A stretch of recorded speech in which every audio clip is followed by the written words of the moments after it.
Լավ, քանի որ Աննան դրթեց ասեմ ներքին հանդից։ Տիկին Գրիգորյանը, որ ասում է սրանք տալիս են, առաջին տալը եղավ կապանցիների տաճկի առաջ։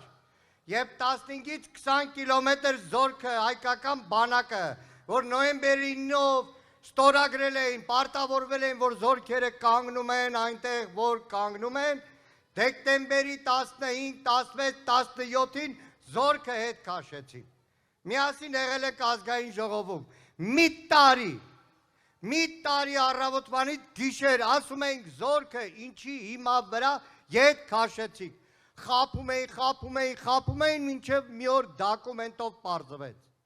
Նիկոլ Փաշինյանի գիտությամբ, Վաղարշակ Հարությունյանի ստորագրված թղթով ուրացել են նույնիսկ նոյեմբերի 9-ը եւ զորքը ետ էին քաշել, որի հետագա արդյունքը նաեւ եղավ 22 թվականի ագրեսիան։ Սիրելի կապանցիներ, սիրելի սյունեցուներ, անկեղծ ասած ես մոտ 30 տարի ընտրություններին եմ մասնակցել, որ գալիս է, ճիշտն ասած ասում են լավ էլի, կապանցին հերթական անգամ ասելու է, լավ, ընտրությունից ընտրություն գալիս են ու ելույթներ ունենում։ Բայց պետք է անկեղծ ասեմ, մեր խիղճը այդ առումով մաքուր է, որովհետև առաջին Հայաստան դաշինքի միջոցով կապանցին 24 ժամ 7 ռեժիմով ունեցել է ամբողջ Հայաստանի տարածքով,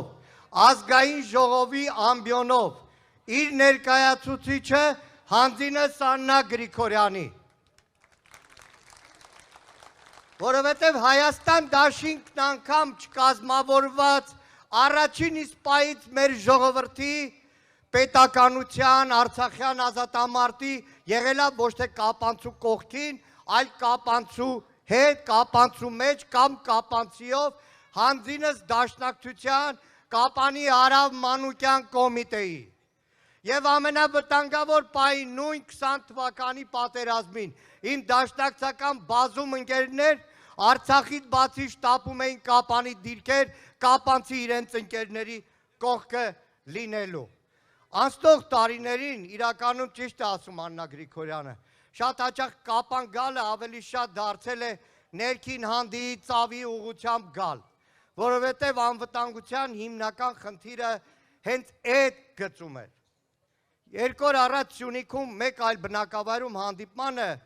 գյուղացիներից մեկ ասեց, լսեք, հերիք է դուք անվտանգությունից խոսակ, դուք խոսացեք սոցիալական հարցերից, բայց ես նորից համոզված եմ մնում, որ Սյունեցին իր անցյալով, իր Նժդեով, իր Արամ Մանուկյանով, իր հերոսներով միշտ եղել այն ողնաշարը, որ եւ անվտանգության, եւ տնտեսության, եւ ամեն ինչի պահապանն է։ Իսկ իրականում անվտանգությունը հենց սոցիալական հարց է։ Հենց սոցիալական հարցը ներքին հանդի օրինակով։ Այստեղ տեսնում եմ շատ արդեն տարիքն առած մեր կապանցիներից, Կապանի հարակից գյուղերից, որ տարիներ շարունակ մարտական հերթապահություն են իրականացրել։ Տարիներ շարունակ եղել են պայմանագրային զինծառայողներ։ Որոշները հիմա պայմանագրային զինծառայող են։ Մեր աչքով ենք որ տեսել, ներքին հանդում 3 կողմից շրջափակված պարտադիր զինվորական ու թշնամին գլխին ամբողջ ճակատով նստած պայմանագրային երկրապահ, այն ինչ որ ասում ենք մոբ, այդ ապահով վիճակն է։ Այսօր Նիկոլ Փաշինյանը վաղվա այդ իր պարադը ներկայացրել է, որ նոր հանդերձանքով են անում, սուտ ասում, 3000 ձեռք, 3 տարիա խոստացել է բանակի հանդերձանքը փոխի, չի արել, 3000 ձեռք Ամերիկայից ֆորմայա բերել հունվարին, պարադի համար, հիմա ասում է բանակի ֆորմեն փոխվել է, դուք, որ հիմա էլ առաջնակից եք գնում, բանակի ֆորմեն փոխվել է, երկրորդը, գիտեք, սիրտս կանգնում է, մեր նախընտրական ծրագիրը գրելուց, բանակ անվտանգություն, սիրտ կամելով էին գրում, որտեղ մեր աչքի առաջ այդ պրոբլեմները, խոսում են ատեստացիայից, այստեղ կանգնած տարիքով պայմանագրայիններ, որ մարտական հերթապահություն է կարել, անում, քանիստ է ատեստացիան հանձնում, չեմ ասում շտաբի սպան, որ ոչ մարտական հերթապահության գնում, ոչ բանանում, մինչև ժամը 6-ը շտաբից հետո պարապում է։ Մարտական հերթապահություն իրականացնող Տավուշից մինչև Մեղրի պայմանագրային զինծառայողների մեծ մասը աշխատավարձի բարձրացում չի տեսել։ Դրա համար Հայաստան դաշինքն ասում է, ոչ թե ատեստացիայի անհավասար պայմաններով, այլ ուղղակի բազային աշխատավարձը պետք է փոխվի ամբողջ բանակի համար, որ աշխատավարձը ստանա արժանապատիվ, ատեստացիան, մասնագիտական համապատասխանելիության։ Այսպես որ թիթիզ խոսում են, ներքին հանդում կայնած տղեկի մեծ մասը տարիքն առած։ Այդ փողը, որ հիմա փոխել են, քարտին են փոխանցում, ստանում են, չէ, մի տնից չենք, մի հալից ենք, գիտենք, որ մեծ մասը ԴԱՀԿ-ի տակ է, մարտական հերթապահություն են իրականացնում, պետությունը փողը փոխանցում է, գնում է ԴԱՀԿ-ով պետության գրպանը։ Եվ վերջապես, սիրելի հայրենակիցներ, վաղը պարադ է, հպարտանում է իշխանությունը, որ նոր տեխնիկա ենք բերում եւ այլն։ Ըստ պարոն նախագահը նորից անդրադառնալու է,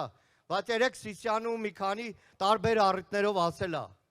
այդ տանգը սիրուն ներկած, այդ հրանոթը, ականանետը, ամեն ինչը կարա ջիգյարով կրակվի, երբ որ լինի հայրենասեր զինվոր, երբ որ լինի հայրենասեր զինվորական, երբ որ թասիբ ունեցող զինվորական լինի, երբ որ զինվորականը խոսի հայրենիքի մասին եւ ոչ թե 2 կոպեկ փողի համար առավոտվանից գիշեր կրկնի Նիկոլի խաղաղություն բառերը։ Դրա համար ի տարբերություն այս իշխանության, որ ասում է բանակը անվտանգության երաշխավորը չի, այն մեկն է կրկնում Ադրբեջանն է մեր անվտանգության երաշխավոր, Հայաստան դաշինքը ասում է Հայաստանի Հանրապետության անվտանգության գլխավոր երաշխավորը մեր զինված ուժերն են, մեր զավակ բանակը, որը կերտվել է պատերազմով, եկել հասել է մեր օրերը, և վստահ եմ, հիմա Տավուշից մինչև Մեղրի լսող շատ զինվորականներ, մտքի ծայրում կրկնում են այն խոսքը, որ հնչում է այս ամբիոնից, միասին, միասին, միասին, ամսի 7-ին, շնորհակալ եմ։